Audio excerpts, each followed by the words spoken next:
I'm Adam Gust, and this is the 3D Drumming Instructional Series. I will share with you my air drumming full drum set playing simulation practice using all four limbs that effectively explores ergonomics, economy of motion, strength and flexibility, and groove coordination practice with just a pair of drumsticks. The drum pad segment will keep you relaxed and resilient as we study the physics of rebound with dynamics, grace, and sound exercises. And then my favorite dimension of 3D drumming, playing the drum set. Learn to dance to the rhythm of your groove and feel your drumming improve, no matter what style of music you're playing.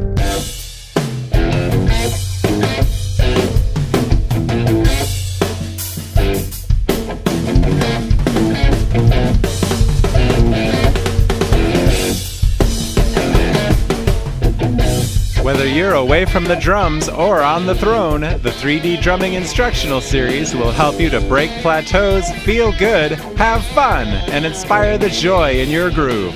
Hello and welcome to Gigantor Studios, Episode 1 of 3D Drumming. Each episode of 3D Drumming will correlate with an episode of Beat Shrine. I'll explain particular techniques that I employed in the Beat Shrine episodes and describe them in a little more in-depth detail in 3D drumming for all you drummers out there who are curious. So I played with Ariel Mann, which was awesome. Love that guy to death. Played a lot of great music. And so I figured for the first episode, I would basically give an overview of my approach of how I play the drum.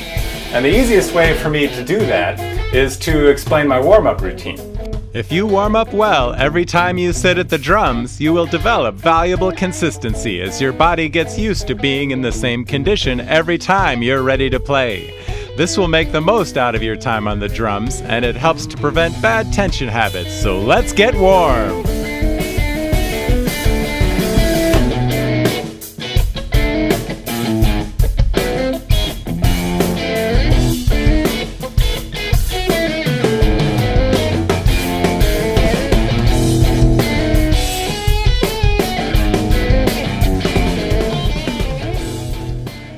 So first thing I really like to do is to get really beefy sticks. These are my favorite to warm up with. And put the tip of the sticks in the pinky joint there, and just start throwing the sticks around and try to get a nice straight stick path in the air. This really loosens you up. It really feels good, kind of pulls on the tendons and muscle tissue. And then kind of just play in the air a bit. And a real important part of my approach to drums is minimizing movement. And the best way to do that is to be able to keep your wrists in one position and be able to really move the sticks around, keeping the wrists in the same place. So I like to kind of take kind of a inward motion like this, keeping the tips of the sticks in the pinkies, really letting the sticks stretch out the muscles, warm them up. And move to here, move to French grip, and move to kind of an outward rotation movement. And this is really good. This is one of my favorite warm-ups to do. Now move it inward, French grip, and then to outward. After I do that for a while, I like to move to my leg, because the leg provides a really great foundation to be able to employ this and get a little tiny bit of impact. So same thing, incorporate this way, move to French grip, and then for kind of an outward rotation, you can kind of hit the sides of your legs this way. Really good, nice wide stick paths like this. And you start to get some sound. Now another way that I like to get sound, even with air drumming, hear that? I call it smacking the butt. Heck yeah. So the butt of the stick is smacking against the palm of my hand, and I get kind of a sound that way. And then you can incorporate the feet, and before you even hit anything that resembles a drum, you wind up with a drum beat. Check it out.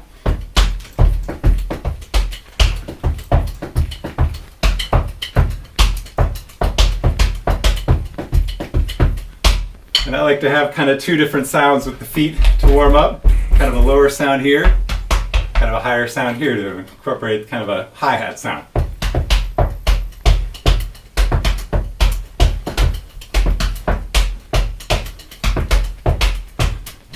And then once we kind of get that active, I like to actually go to the pad. Economy of motion techniques with the wrists will be recurring themes throughout 3D drumming. This next drum pad segment will train your hands to remain relaxed at the moment of impact as we study the physics of sound and rebound.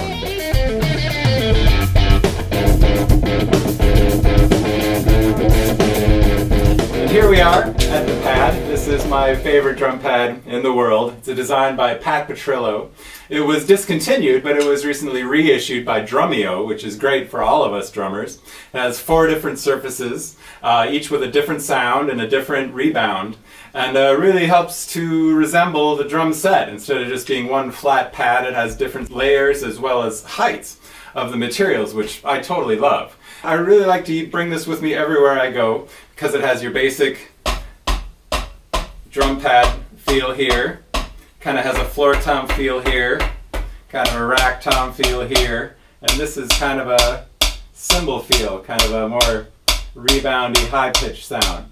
So it really kind of resembles the drum set, and especially if you're going to try to use your feet on a couple of different surfaces, you can kind of mimic what a drum set sounds like with different frequency ranges. So, you can mess around with some paradiddle beats.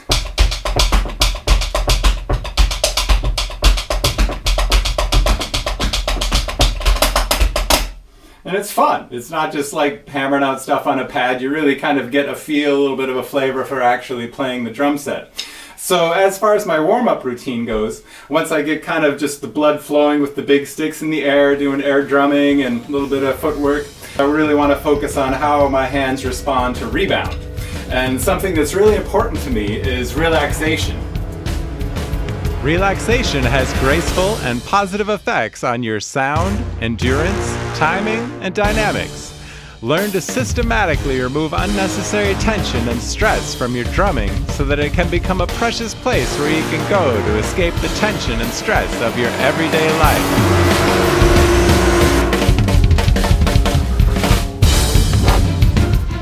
Finding harmony between strength, flexibility, and relaxation in your drumming technique is a lifelong pursuit. So as you use air drumming exercises to become limber and build strength, make sure to check out these relaxation techniques coming up next.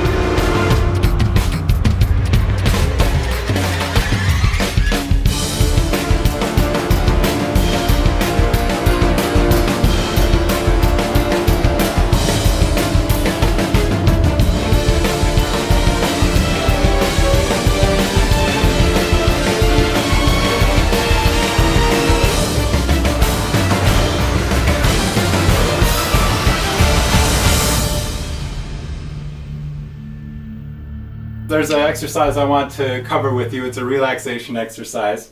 It's counting to 10. I know most drummers only count to 4, but for this one you have to count up all the way to 10. So 10 is going to be where you're the most tense. It's like your most firm grip, and 0 is going to be that point where the stick falls out of your hand. And this is important for kind of training your hand to feel where these different levels, these different gauges of tension reside in your hand. So here we go.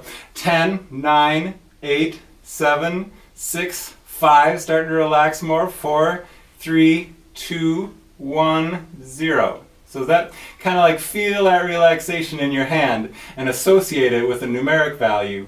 It's going to help you kind of gauge in your mind where your relaxation should be. Because the more relaxed you are, the better sound you're going to have, because tension is a conductor for sound. Let me repeat that. Tension is a conductor for sound.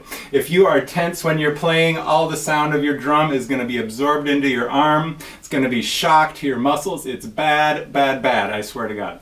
You do not want it. So practice this exercise and try to keep as relaxed as possible. And I used to tell my students that they should stick around 1, like the point right before the stick falls out of your hand. But recently I've been working on an exercise that allows you to be at the point where the stick is falling out of your hand. But with the proper treatment, you can actually have the stick fall up. Rebound is valuable currency in drumming. It's like getting free money as long as you don't waste it by playing with tension. Tension diminishes rebound, so to maximize your return on investment from your downstroke, you need to be completely relaxed at the stick's point of impact. Finesse your drums and cymbals with relaxed hands, and they will love you back with great sound and rebound.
falling up. So normally you'd be relaxed as possible. 10, 9, 8, 7, 6, 5, 4, 3, 2, 1. Oh, right before the stick falls out, right there. That's a good place to be.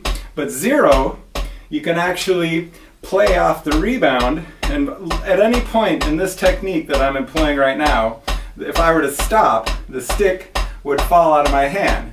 But I'm using the G-force of the motion and the rebound to be completely relaxed and get a nice solid sound. And remember how I said tension is a conductor for sound? Listen to the sound of the pad when I get tense.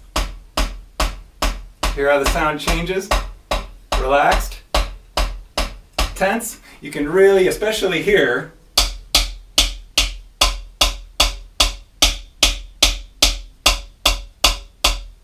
and that's where your sound is, at the relaxed point. That's how you get a great sound out of your drums, great sound out of your cymbals, is being at that relaxed point. Right here I'm at 1. Now here I am at 0. So let me show you this technique. It's the first step. It's a 2-step process for understanding falling up. The first idea is to drop the stick and let it rebound to this position. Pretty basic. Now when you pull up, kind of let that, like we talked about, smacking the butt of the stick, kind of pull that into the hand.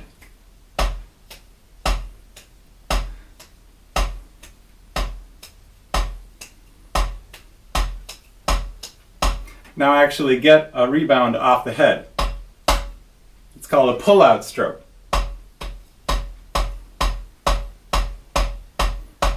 The key to this is to be as relaxed as possible.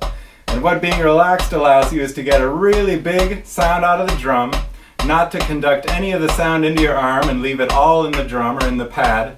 And it also allows you to be really dynamic in your playing. It allows you to have big full stick heights, but not necessarily be loud. Studying dynamics is paramount to being a truly musical drummer. Internal dynamics is how you balance the volume levels of all the different voices of the drum set, and external dynamics is your overall volume level output.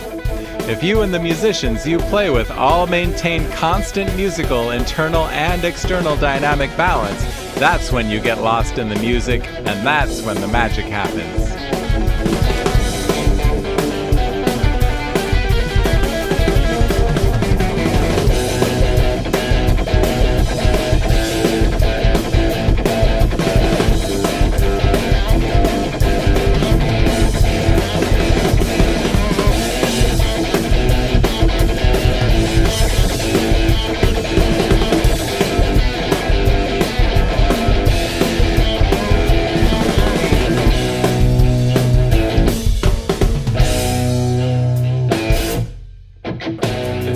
Amateur hour in the recording studio when the drummer plays their cymbals too loud. Ask any experienced engineer and they will tell you that in order to really bring up the stereo image of the overheads, the drummer has to be able to control their dynamic with the cymbals. Otherwise you have to really drop the overheads and go with close miking exclusively, and it limits your ability to mix the drums and make them sound huge. Experienced drummers know how to play dynamically with their cymbals, and this technique really allows you to do that. Instead of like coming down with a full crash, you can still get a big sound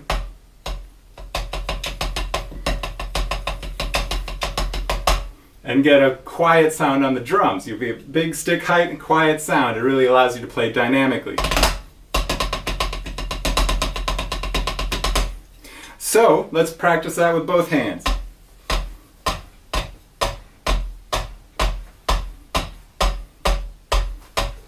This feels really nice. At any point in this stroke, I'm going to the stick would fall out of my hand if I were to stop. So this is kind of at 0. The stick is falling up right now. And another way to play dynamically and move around the drum set is to kind of hit at an angle. And that's going to allow you to move off the drum and quickly move to a cymbal. And the higher up you are, the more you can respond to what you hear. Because if you're up here and you hear some musician in the band go for something and you want to follow it, It's much easier to get around if the sticks are up here than if they're all down here and maybe you hear something that another musician plays and you might want to jump to a cymbal, but you're not prepared for it. You're not leaving yourself in a good place to move around the drums. So this is another great way to be improvisational and reactive to the music going on around you. So let's cut to the drums right now. 1, 2, 1, 2, 3, 4. Best wishes and good luck with incorporating these techniques into your drumming. For more in-depth instructions, subscribe to my 3D Drumming, Gigantor Studios, and Beat Shrine YouTube channels because there is a lot more coming up. Now here is a drum solo based around techniques described in this video.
I knew he'd finish on that one. I knew it!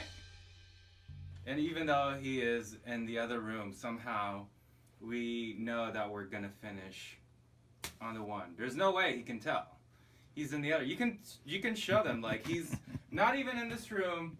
There's no Adam around. Pay no It's attention somehow to the behind the curtain.